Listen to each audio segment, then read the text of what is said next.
तो कहानी में आप सब मेरे साथ रहिएगा, कहीं खो मत जाना, ठीक है। तो दाग दहलवी साहब का एक शेर है, मेरे बहुत ही पसंदीदा शायर हैं, तो उनका एक शेर है, उससे मैं शुरुआत करता हूँ इस कहानी की कि ले चला जा मेरी रूठ के जाना तेरा, ले चला जा मेरी रूठ के जाना तेरा, ऐसे आने से तो बेहतर था ना आना तेरा। ये शेर मैं जब भी पढ़ता हूँ तब मुझे अक्षिता की याद आती है। अक्षिता मेरी लाइफ का वो अच्छा चैप्टर जिसे मैं शायद कभी कंप्लीट ना करना चाहूँ, मन गवाही नहीं देता है उस चैप्टर को छोड़ के नेक्स्ट पन्ने पे जाने की। तो अक्षिता से मैं पहली बार क्लास 11 में मिला, थोड़ा टीनेज टाइप लफ्ज था, अक्षिता लड़की है, थोड़ा टीनेज था। तो अक्षिता से मैं पहली बार हमारी कोचिंग में मिला था, वहां पर मेरी उससे मुलाकात हुई, और जैसा मैंने पहली बार ही उसको देखा तो पता नहीं क्यों दिल थमसा गया था, एकदम फिल्मी वाला सीन था, दिल थमसा गया था। मुझे बस उसी की आंखें दिख रही थी और उसकी आंखें बहुत ही प्यारी थी, बहुत ही प्यारी, ठीक है। अगर मैं अक्षिता को एक वर्ड में डिफाइन करना चाहूँ तो मेरे दिमाग में, मेरे जहन में बस एक ही वर्ड आता है, सादगी। अक्षिता को देख के बस सादगी ही मेरे को एक दिमाग में सोचता है। ना मेकअप ना झुमके ना सुनहरे बाल, ना मेकअप ना झुमके ना सुनहरे बाल, सादगी ऐसी कि आशिकों का करे बुरा हाल। तो वहीं से उसको देख के पता नहीं क्यों ऐसा लगा कि यार शी इज द वन। और हम लड़के ना थोड़े ऐसे ही होते हैं कि जिसको भी एक बार प्यार भरी नजरों से देख लिया उसके साथ पूरा फ्यूचर इमेजिन कर लेते हैं। वहां खड़े खड़े, वहां बैठे बैठे मैंने वही अपने दिमाग में सोच लिया था कि भाई यही है, इसी के साथ आगे चलना है, करियर सेट करेंगे, पढ़ाई करेंगे, इससे शादी करेंगे और पूरी लाइफ इसके साथ रहेंगे।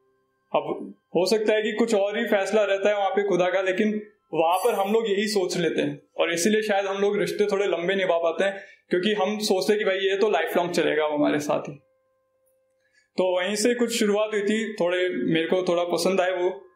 तो कुछ एक लाइन लिखी थी उस वक्त कि खुदा की कोई साजिश ही रही होगी तेरे मेरे मिलने में, खुदा की कोई साजिश ही रही होगी तेरे मेरे मिलने में, वरना इस दुनिया में कोई बेवजह तो नहीं मिलता। तो थोड़ी हमने अप्रोच की, थोड़ी बात की, थोड़ी किससे आगे बढ़े, नंबर वगैरह एक्सचेंज हुए। तो अब क्या है, थोड़ा फ्लर्टिंग जोन चलता है, उसके बाद थोड़ा आप बात करते हो, थोड़ी आप हमेशा उनकी तारीफ करने में लगे रहते हो, आप इम्प्रेस करने में लगे रहते हो कि भाई सामने वाला कैसे भी बस मेरे साथ बना रहे, उसको अच्छा लगता रहे मेरे साथ रहना। तो उसी कारण मैं काफी उनकी खूबसूरती पे तारीफ कर दिया करता था। तो कई बार क्या है, लड़कियां आपको टेस्ट करती है रिलेशनशिप में, तो ऐसे ही वो मुझे रैंडमली बोल दिया करती थी कि तुम मेरी खूबसूरती पे बहुत बोलते रहते हो, कि खूबसूरत खूबसूरत करते रहते हो। तो ऐसे ही उन्होंने बोला कि आज भी कुछ लिख के बताओ, आज भी कुछ बोलो। तो मुझे तो नहीं लगता कि मैं इतनी खूबसूरत हूँ, तुम कहाँ इतना बोलते रहते हो। तो तब मैंने एक लाइन लिखी थी कि खूबसूरती क्या होती है तुम्हें पता होता, खूबसूरती क्या होती है तुम्हें पता होता, अगर तुमने खुद को हमारी नजरों से देखा होता। तब काफी अच्छा चल रहा था, तब हमारा थोड़ा डेटिंग वाला फेज आया, डेट वेट उन्होंने भी हमें बोला कि भाई चलते हैं कहीं बाहर वार। अब उस टाइम पैसे तो हुआ करते नहीं थे, तो वही मिडिल क्लास सोच कि कहाँ पे जाए। तो जयपुर में एक बहुत सही डेटिंग जगह है, बहुत अच्छा साइट सीइंग आता है, नाहरगढ़।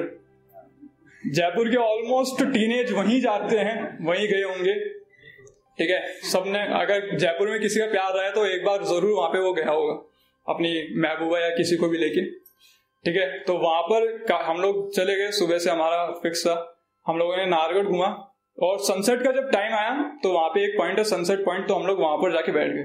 मतलब इससे ज्यादा रोमांटिक और क्या हो सकता है, जिसको आप चाहते हो वो आपके साथ है, सामने ढलता हुआ सूरज है, तो इससे ज्यादा रोमांटिक तो मुझे और कुछ लगा नहीं।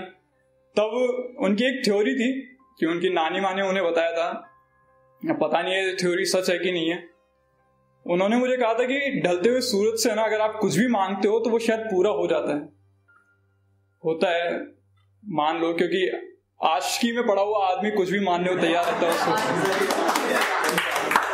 तब अगर भगवान भी आके बोल दे कि भाई ये बंदा तेरे लिए नहीं है, नहीं भाई मुझे पता है कि ये वही बंदा है जो मेरे साथ चलेगा आगे। तब उनकी एक ये थी कि एक तो ढलते हुए सूरज के सामने कभी भी झूठ नहीं बोलना चाहिए, ये तो शायद आप सबने सुना ही होगा। दूसरा था कि तब आप जो भी ख्वाहिश मांगते हो तो वो पूरी होती है। तो उन्होंने अपनी विश की, उनकी पता नहीं पूरी हुई या नहीं। तब उन्होंने मुझसे पूछा, उन्होंने मुझे बोला कि तुम भी ढलते हुए सूरज से कुछ ख्वाहिश मांग लो। तब मैंने एक लाइन लिखी थी कि इस ढलते हुए सूरज की छाप में एक रोज पनाह मिल जाए, इस ढलते हुए सूरज की छाप में एक रोज पनाह मिल जाए, बस यही दुआ है रब से कि तेरे दिल में थोड़ी जगह मिल जाए।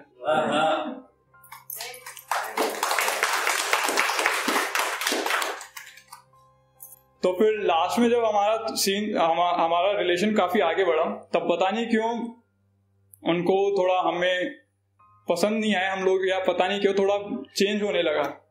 ठीक है, मैं उनको अपना चांद बोलता था, ठीक है, वो मेरा चांद थी। लेकिन चांद के साथ भी एक दिक्कत है कि जैसे जैसे आप चांद के करीब जाते हो आपको चांद के दाग दिखने लगते हैं।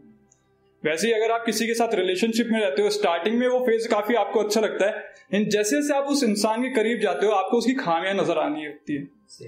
लेकिन उस पॉइंट पे वो खामियां ही हमें अपने साथ लेकर चलनी चाहिए। उस टाइम हमारे पास दो ऑप्शन रहते हैं, या तो हम उन खामियों को एक्सेप्ट कर ले या फिर हम इंसान ही बदल दे। ठीक है, लेकिन इतनी मेहनत करे कौन? तो आजकल हम लोग क्या करते हैं कि इंसान ही बदल देते हैं। तो लास्ट में कुछ हमारा फेज ऐसा आया कि उनको भी शायद किसी और में इंटरेस्ट आया, पता नहीं क्या, हमारे साथ उनका रहना बंद हो गया, कम हो गया एकदम। तो एक दिन मैं अपने दोस्तों के साथ बैठा था, तो उनका व्हाट्सएप पे एक मैसेज आया कि Raghav, I think it's not working anymore and I think you deserve better than me.